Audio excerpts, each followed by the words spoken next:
అమావాస్య డెలివరీలు ఈ రెండు ఎప్పుడు ఆపోజిట్ గా ఉంటాయి కదండి. అందరూ అమావాస్య రోజు వద్దు మాకు డెలివరీలు అని అనుకుంటారు, కానీ మనం ఏదనుకుంటే దానికి ఆపోజిట్ జరుగుతుంది. నువ్వంత హార్ష్ గా మాట్లాడుతుంది, నేను ఫీల్ అవుతాను. దానికి ఎగ్జాంపుల్ ఇప్పుడు నేను చూపించే ముగ్గురు బేబీస్ కూడా. వీడు ఖచ్చితంగా ఒక డాక్టర్ అవుతాడు, వీడు ఒక లాయర్ అవుతాడు, వీడు ఐఏఎస్ ఆఫీసర్ అవుతారు. వీరు ముగ్గురు అమావాస్య రోజు పుట్టిన హీరోస్. అమావాస్య నిన్న సాయంత్రం 7 గంటల నుంచి ఈ రోజు సాయంత్రం 6 గంటల వరకు ఉన్నదట. నేను పంతులు గారిని కనుక్కున్నాను. ఈ ఫస్ట్ బేబీ ఉన్నారు చూసారా, వీళ్ళ అమ్మగారు చాలా భయపడ్డారు. నాకు అమావాస్య రోజు ఎక్కడ డెలివరీ అవుతుందా అని. నేను చెప్పిన డేట్ కూడా కాదని అమావాస్య వెళ్ళాకే వచ్చి అడ్మిట్ అవుతానని అన్నారు.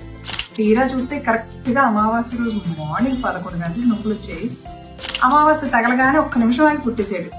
7:30కి అమావాస్య వస్తే 7:31 పుట్టాడు ఈ బేబీ. ఏదైనా మనం ఆపగలమా? ఇప్పుడు ఈ రెండో బేబీ చూడండి. ఈ బేబీ వాళ్ళ మదర్ది హై రిస్క్ ప్రెగ్నెన్సీ, అంటే బీపీ షుగర్ రెండూ ఉన్నాయి అండ్ ఏజ్ కూడా ఎక్కువ. నేను ముందుగానే అడ్మిట్ అవ్వమని చెప్పాను. చెప్తే లేదు మేడం, మేము ఒక 4 రోజులు పోయాక అమావాస్య కూడా కంప్లీట్ అయిపోయాకే అడ్మిట్ అవుతాము అని అన్నారు. పాప అనుకోకుండా ఆ రోజు రాత్రి బేబీకి హార్ట్ బీట్ తగ్గిపోయింది. ఆ రోజు రాత్రి సో నిన్న నైట్ అనుకోకుండా తనకి సిజేరియన్ సెక్షన్ చేయాల్సి వచ్చింది. అది కూడా అమావాస్య రోజేనండి.